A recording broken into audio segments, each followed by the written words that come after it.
Assalamualaikum warahmatullahi wabarakatuh, sahabat Usama. Kembali lagi bersama saya Syifa di Teduhnya Jingga Ngaji Bareng Keluarga. Di episode kali ini kita lagi ada di alun-alun Kota Tegal, tepatnya di depan Masjid Agung Kota Tegal. Di episode kali ini kita bakal tanya ke beberapa orang tentang sholat jamak qashar. Yuk kita coba cari orangnya yuk. Sahabat Usama, di sini ada ibu-ibu. Yuk kita coba tanya sama beliau ya. Permisi Bu, boleh ganggu waktunya sebentar?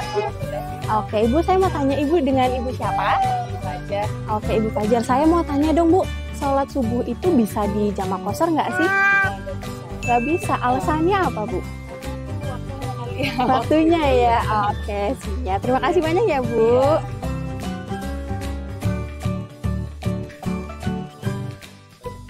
Sahabat Usama, di sini ada Mas. Yuk kita coba tanya ya sama beliau. Maaf Mas, boleh ganggu sebentar waktunya? Gak apa-apa. Oke, saya mau tanya, Mas namanya siapa? Saya Hamid Wildan. Oke, Mas Wildan ya manggilnya. Mas Wildan dari mana nih asalnya? Kebetulan saya dari Palu, Sulawesi Tengah. Wow, kok bisa sampai ke Tegal? Gimana tuh ceritanya? Lagi liburan. Oke, lagi liburan. Oke, Mas saya mau tanya-tanya sedikit boleh ya? Oke, Mas kalau menurut Mas, sholat subuh itu bisa di jamak qashar nggak sih? Nggak bisa. Alasannya apa tuh? Kenapa nggak bisa? Itu yang saya tahu, karena sholat subuh ini terdiri atas 2 rakaat. Dan setahu saya 2 rakaat nggak bisa dijamak. Oke, terima kasih banyak ya Mas ya atas Ya. penjelasannya. Sahabat Usama, alhamdulillah kita tadi sudah bertanya ke beberapa orang yang ada di area Masjid Agung Kota Tegal dan sekitarnya. Dan Masya Allah ya, tadi kita juga sempat berjumpa dan bertanya sama salah seorang backpacker yang berasal dari Kota Palu. Dan tadi ternyata setelah kita tanya-tanya ke beberapa orang, alhamdulillah ya, Masya Allah banget, ternyata mereka tuh hampir semuanya tuh paham bahwa sholat subuh itu nggak bisa di jamak qashar.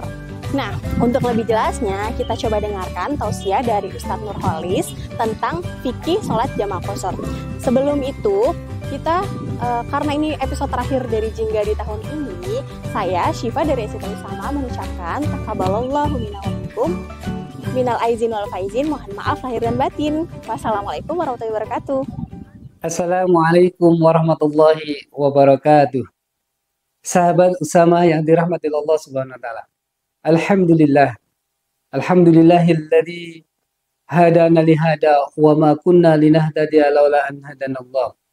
Asyhadu an la ilaha illallah wahdahu la syarikalah wa asyhadu anna Muhammadan abduhu wa rasuluhu la nabiyya ba'dah. Qala Allah ta'ala fil Qur'anil Karim. A'udzu billahi minasyaitonir rajim. Bismillahirrahmanirrahim.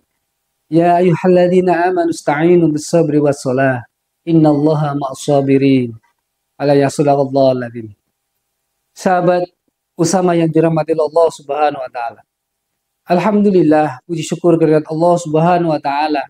Pada kesempatan hari ini saya bisa bersama-sama menyampaikan tentang kebaikan-kebaikan dengan sahabat semuanya. Pada kesempatan hari ini atas izin Allah Subhanahu wa taala pula kita bisa melaksanakan ibadah-ibadah yang Allah Subhanahu wa taala ajarkan lewat Rasulullah sallallahu alaihi wasallam pada kita semuanya. Salawat dan salam semoga Allah akan senantiasa mencurahkan pada Nabiullah Muhammad sallallahu alaihi wasallam. Nabi yang telah diutus oleh Allah Subhanahu wa taala untuk menyempurnakan akhlak. Innama bu'itsu liutammima makarimal akhlak. Dan tidaklah Rasulullah diutus kecuali untuk menyempurnakan akhlak. Sahabat Usama yang dirahmati Allah Subhanahu wa taala. Allah Subhanahu wa taala berfirman dalam surat Al-Dzariyat, A'udzu billahi minasyaitonir rajim. Bismillahirrahmanirrahim. Wa ma khalaqtul jinna wal insa illa liya'budun. Dan tidaklah Allah ciptakan jin dan manusia kecuali untuk beribadah. Kita sebagai seorang muslim, kita sebagai seorang yang ciptakan oleh Allah Subhanahu wa taala sudah sepatutnya memahami ayat ini bahwa keberadaan kita di dunia adalah untuk beribadah kepada Allah Subhanahu wa taala. Dan ibadah yang paling utama yang kita pahami adalah salat. Karena salat ini adalah amalan yang diterima oleh Rasulullah langsung dari Allah Subhanahu wa taala. Kita ingat kisah atau sirah atau penjelasan dari Al-Quran tentang peristiwa Isra dan Mi'raj. Ketika itulah Rasulullah menerima wahyu, menerima amalan sholat. Yang awalnya kita pahami 50, ya menjadi 5 waktu. Sahabat rahimakumullah, dari sholat inilah akan kelihatan perilaku manusia itu sendiri. Seorang muslim tentunya memahami bahwa sholat itu adalah kewajiban yang tidak bisa ditinggalkan. Karena itu adalah perintah dari Allah dan Rasul kita. Karena itu adalah wajib, maka tidak bisa kita tinggalkan. Dan sholat itulah yang akan membawa manusia itu bisa meninggalkan perbuatan keji dan mungkar.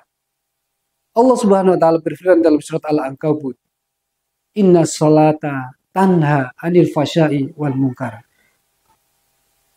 Dan sesungguhnya sholat itu bisa mencegah perbuatan keji dan mungkar. Sahabat rahimakumullah, maka sudah sepatutnya kita perbaiki nilai sholat itu. Karena sholat itu adalah bagian juga dari rasa syukur kita kepada Allah Subhanahu wa taala. Kita sudah diberikan nikmat yang begitu banyak oleh Allah. Maka sudah sepatutnya kita bersyukur kepada Allah. Salah satu bentuk bersyukur kepada Allah. Dan yang utama adalah sholat. Sholat 5 waktu harus kita kerjakan. Ada sholat subuh 2 rakaat. Ada sholat duhur 4 rakaat. Ada sholat asar 4 rakaat. Ada sholat maghrib 3 rakaat. Dan ada sholat isya 4 rakaat. Dan 17 rakaat. Semuanya harus kita laksanakan dalam sehari semalam. Sahabat rahimakumullah, Rasulullah Shallallahu Alaihi Wasallam bersabda, An Abi Hurairah radhiyallahu anhu qala Rasulullah Shallallahu Alaihi Wasallam yaqulu inna awwala ma yuhasabu bihi abdu yaumal qiyamah min amalihi as-shalah. Sesungguhnya amalan yang pertama akan dihisab oleh Allah Subhanahu wa taala adalah sholat. Maka begitu penting sholat. Karena ketika amalan kita dihisab oleh Allah, ternyata sholat kita baik, insya Allah yang lain akan baik. Tapi kemudian kalau amalan sholat kita akan kurang, nah ini sayang sekali. Ini sangat merugi bagi kita semuanya.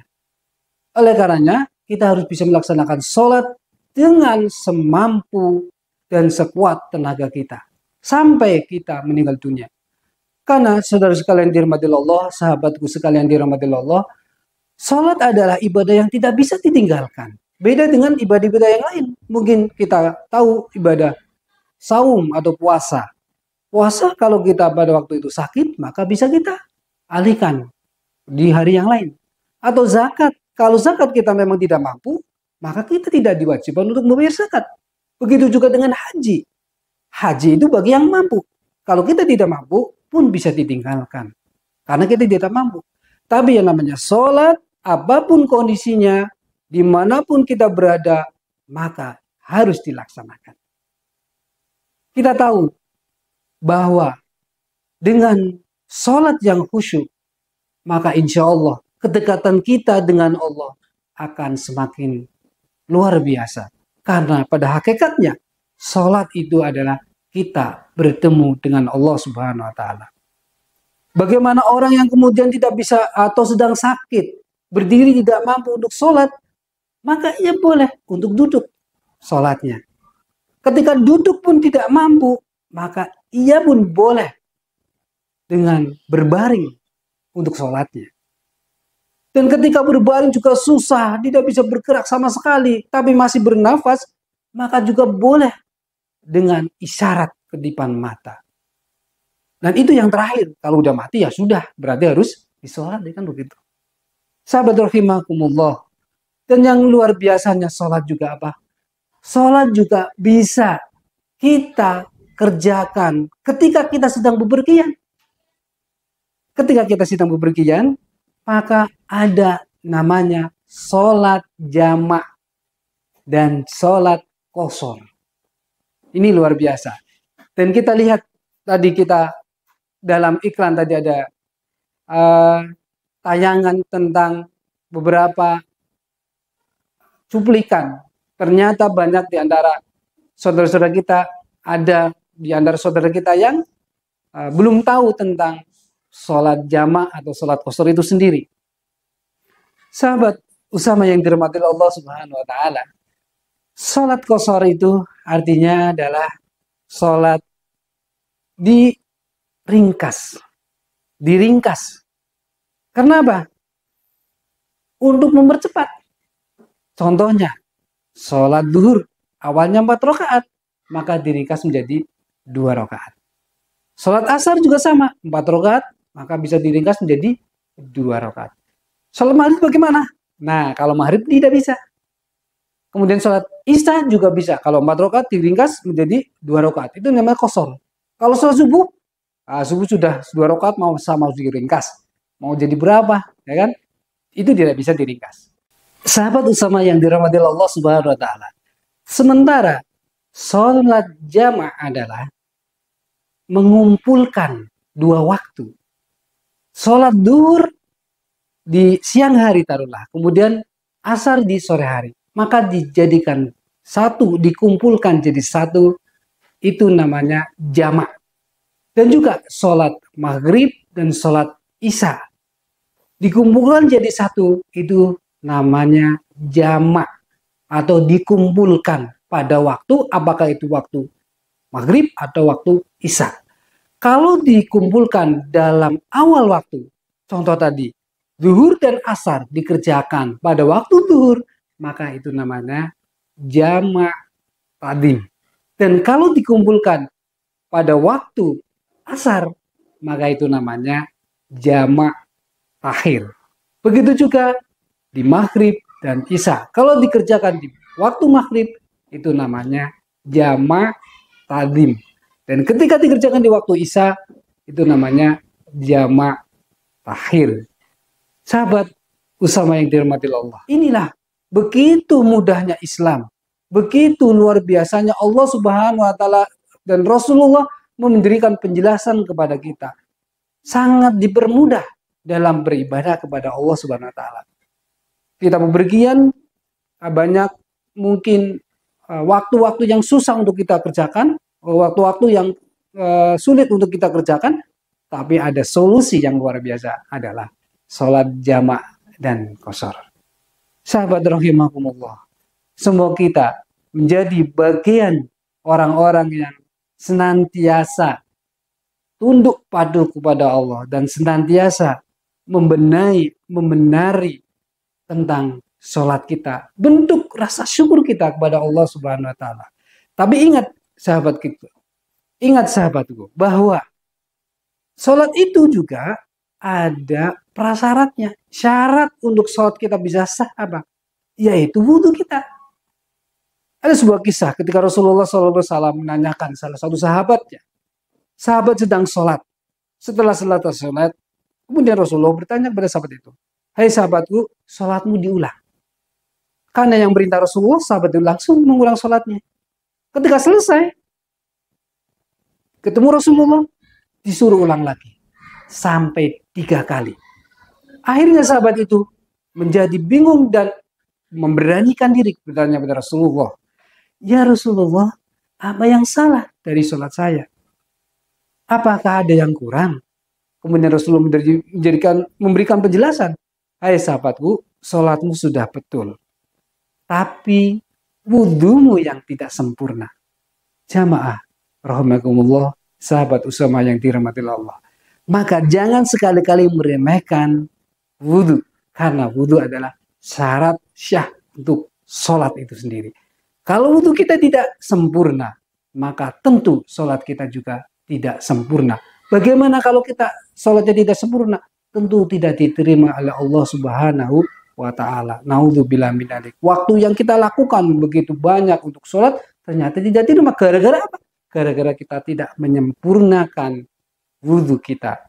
Dalam wudhu ada 4 yang perlu kita pahami, rukun wudhu. Ya, yang pertama adalah membasuh semua muka. Ingat, semua ya muka dibasuh, jangan hanya sebatas muka, tapi semuanya muka dibasuh.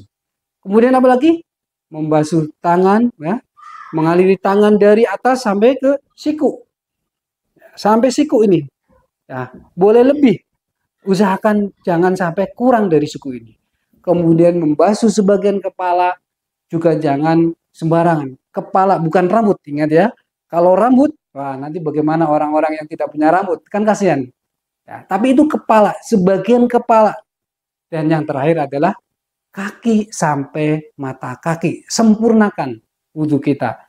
Insya Allah dengan wudhu yang sempurna, sholat kita sempurna, maka kita termasuk hamba-hamba Allah yang luar biasa, yang akan senantiasa mendapatkan pertolongan dari Allah Subhanahu wa Ta'ala. Yang sesuai dengan dari mukadimah saya sampaikan, bahwa Allah memberikan salah satu garansi kepada orang-orang yang sholat akan ditolong oleh Allah Subhanahu wa Ta'ala, akan ditolong oleh Allah Subhanahu wa Ta'ala. A'udzubillahi minasyaitonirrajim. Ya ayyuhalladzina amanu ista'inu bis-sabri was-shalah. Wahai orang-orang yang beriman, jadikanlah sabar dan sholat untuk penolongmu. Wallahu a'lam. Semoga apa yang saya sampaikan menjadi pelajaran yang sangat penting buat kita semuanya dan menjadikan kita hamba-hamba Allah yang bertakwa. Amin ya rabbal alamin. Dan kita akhiri dengan bersama-sama berdoa. A'udzubillahi minasyaitonirrajim. Bismillahirrahmanirrahim. Alhamdulillahirabbil alamin. Hamdan syakirin, hamdan naimin, hamdan yuafi ni'amahu yukafi mazidah. Ya Rabbana walakal hamdu kama yanbaghi li jalali wajhika wa 'azimi sultanik. Allahumma shalli ala sayyidina wa maulana Muhammad. Allahumma ighfir lana warhamhuma kama rabbayana shaghira. Allahumma ighfir lil muslimin wal muslimat wal mu'minin wal mu'minat al ahya minhum wal amwat innaka qaribu mujibu da'wat. Allahumma as'aluka rizqan tayyiban wa ilman nafi'an wa amalan mutaqabbalan. Allahumma arinal haqqa haqqa warzuqna ittiba'ah wa arinal babila babila warzuqna ijtinabah.